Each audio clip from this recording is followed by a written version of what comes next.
Have you ever had the strange feeling that your life is passing by, but you're not really living it? As if you were a passenger of your own existence? If you have already caught yourself driving to work and not remembering the route, or arriving at the end of the day without being able to remember what you really did that day, this video is for you.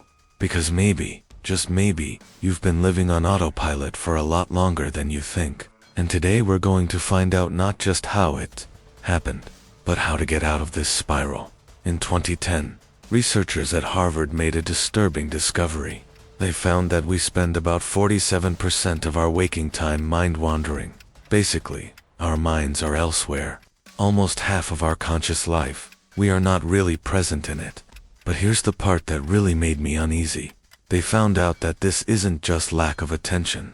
It's literally how our brain reconnected to work in energy-saving mode. What if I told you that your brain is, at this very moment, choosing which parts of your life deserve your conscious attention, and which ones can be outsourced to the autopilot? Here's what happens in your brain. There is a network called default mode network. It's like the screensaver of your brain. When you're not actively focused on something, that network takes control. The problem: this network was designed to keep us safe and efficient, not to keep us alive and aware. Then she automates everything she can: her routes, her reactions, her thought patterns, even her emotions. Do you know when you have the same argument with the same person about the same thing for the 100th time? This is not a coincidence. It's your brain running an automatic program. And here's the scary part. The longer you live on autopilot, the more your brain interprets this as that's the life that person wants to live, so it optimizes even more for that mode. How do you know if you're living on autopilot? Here are the signs that most people ignore. First, you can't remember details of your day. It's not because you have a bad memory, it's because you weren't really there when things happened. Second, your weeks are practically identical. Monday looks like Tuesday, which looks like Wednesday. Third, you have the same conversations with the same people, the same arguments, the same jokes, the same complaints. Fourth, and this is crucial, you feel that you are busy, but you do not feel that you are progressing. It's like running on a treadmill. Lots of movement, no destination. Here's why living on autopilot is more dangerous than it sounds.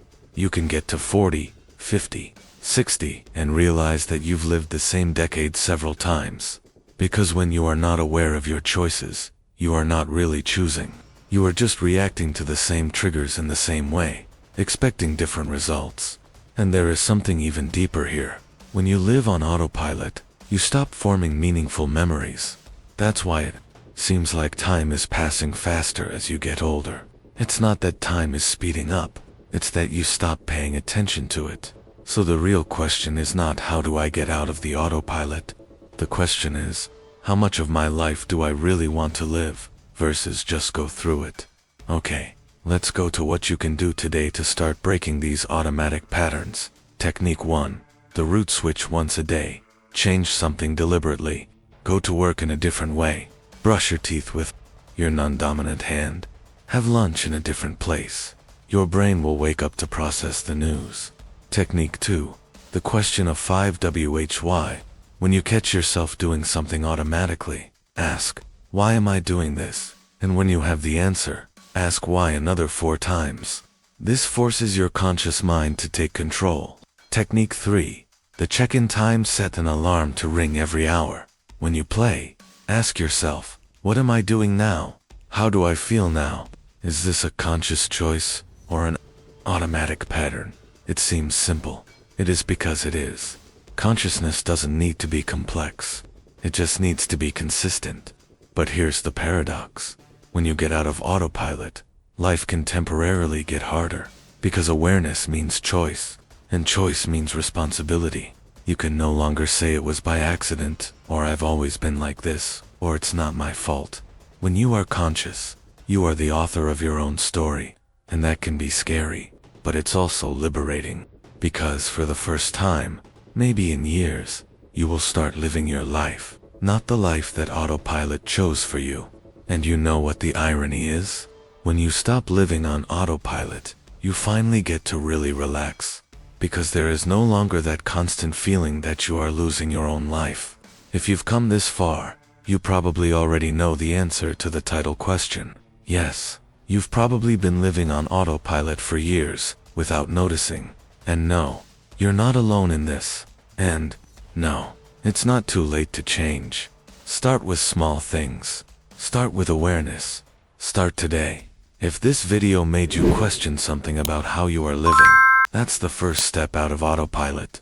And if you want to continue this journey of self-knowledge, subscribe to the channel, because every week we explore these issues that everyone thinks, but nobody talks about. Which of these 3 techniques will you test first? It counts in the comments. And remember, consciousness is a muscle. The more you use, the stronger it gets. Until the next What If.